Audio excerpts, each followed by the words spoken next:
लाडू बांधून झाले चांगले मस्त छोटे छोटे पण छान झाले। हे तीळ आणि खसखस आहेत। आता आधी सुरुवातीला भाजून घेते आणि खजुराच्या संपूर्ण हाट्या काढून घेतलेल्या आहेत। आता लाडू करण्याची प्रोसेस करते चालू। हे सगळे ड्रायफ्रूट मी दळून घेतलेले आहेत कारण लहान मुलं आहेत, नातवंड माझी ती खाणार आहे म्हणून तस एकत्र भाजून घेते आहे।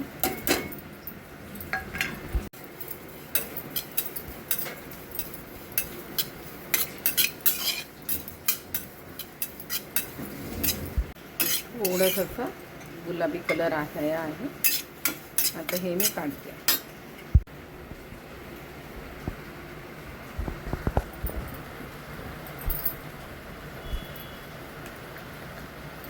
एक चमचा दूध घालते आहे।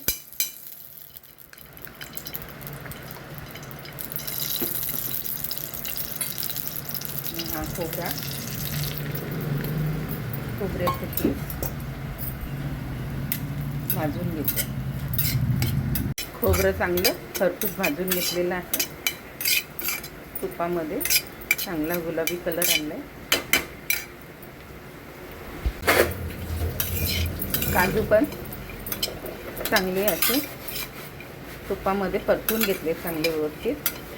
थोडेसे लालसर होतील असे, जास्त त्यांचा कलरही जाऊन दिला नाही आणि नरमही पडणार नाही अशा प्रकारे तळून घेतले। पिस्ता, खारी आणि पिस्ता, बदाम आणि अक्रोड सगळे एकत्र आता भाजून घेते आहे। मगज बी वगैरे सगळं टाकलं होतं ते सगळं एकत्र करून चांगलं 2-3 चमचे तूप घालून आता ह्यांना पण चांगलं तांबूस रंगावर भाजून घेते।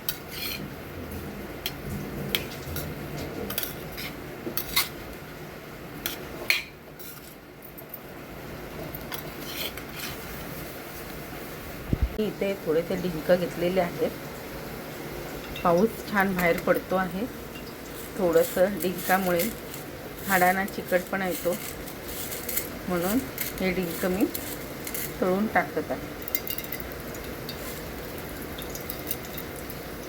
तूप चांगलं कळलंय।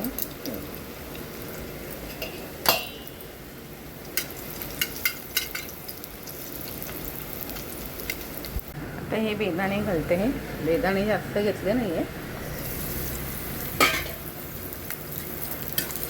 50 ग्रॅमच बेदाणे घेतले। थोडेसे नाजूक असे फुलून तिथे परतवून घेते। बेदाणे चांगले असे मस्त फुलले आहेत।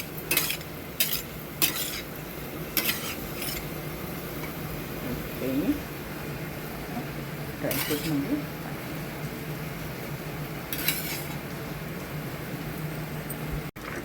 आता यामध्ये अजून मी 1 चमचा तूप घातलेला आहे आणि आता हा सगळा खजूर त्यात घालून घेते आणि मस्त त्याचा पाक तयार करून घेते।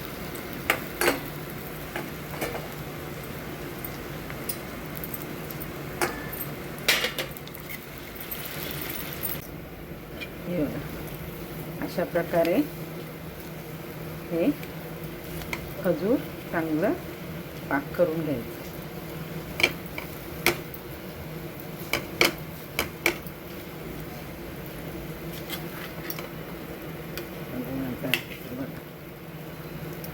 आता हे खजुराचं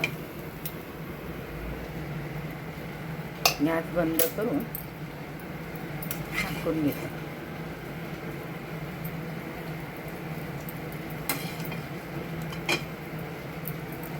चांगलं गरम गरम आहे त्याला मिक्स करून घेतो।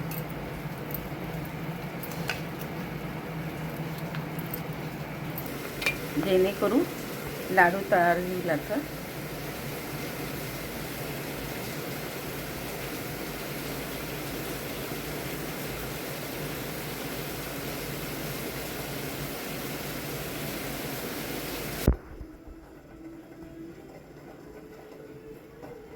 हे बघा लाडू बांधून झाले चांगले।